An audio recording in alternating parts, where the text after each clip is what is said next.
in all seriousness, the first car I worked on as a designer, it will be, I've worked on the current generation car a little bit, working on, the third generation NC.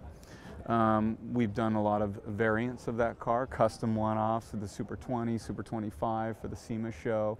And those cars have been a lot of fun to design and to drive.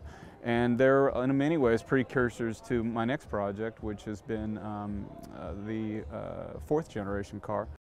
And working for a German car company, just say, what that Mazda meant to you, when it came on your radar?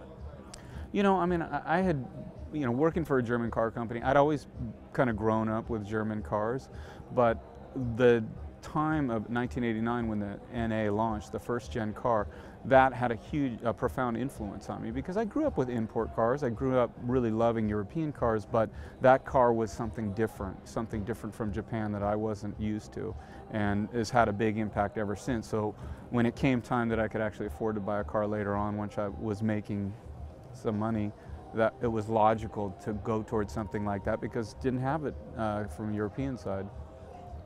What was unusual? What was it that you weren't used to? You know what it was? It was the expression of the car. It was this classic rear-wheel drive configuration at a great price point that was very iconic and minimalistic. And a contemporary vehicle that was very unusual. In the early 90s, it was unusual in the late 90s. So it was fit my life when it was time. And look at it now, it's timeless, So, I came to Mazda in 2009, and it was around kind of mid-cycle of the current car, and that's when we started to do these special editions of that car. And not far after that, we're already looking at the next generation product at that point. So that was kind of my first exposure to the internal workings of that program. So you're working on the next car. And what is it? How do you maintain or even address the incredible heritage and in kind of rabid popularity of that car? Just talk about that for a second.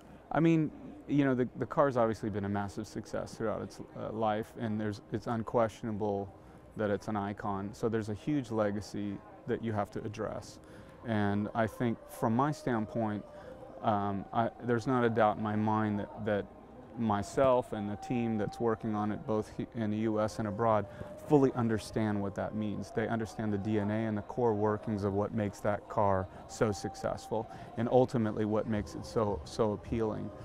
I think that we understand it almost to a fault, meaning Did you do any special exercises among the team? Are there different studios competing for the design?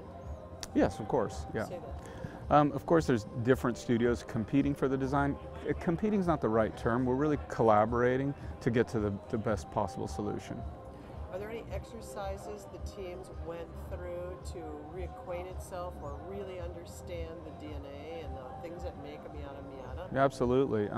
Restate. Yeah, we did a series of exercises, but the one that sticks out in my mind was early on. I needed to express to Japan what the car meant here in the U.S., both positive and maybe even the con side as well.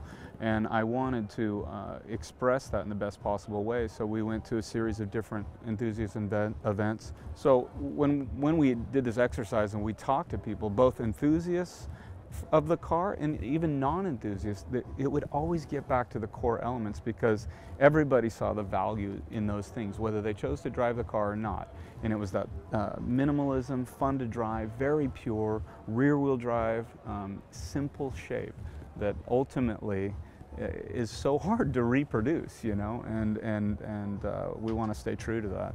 How's it coming?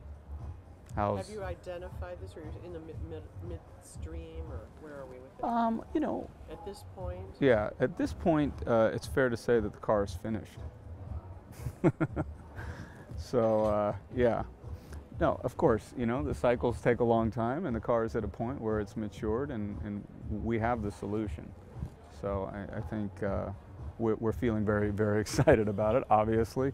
And I wish there was more I could show and tell, but of course at this stage in the game, you're still going to have to wait, Gene. That's it. That's it. That's awesome. That's Yeah. good. It's very exciting.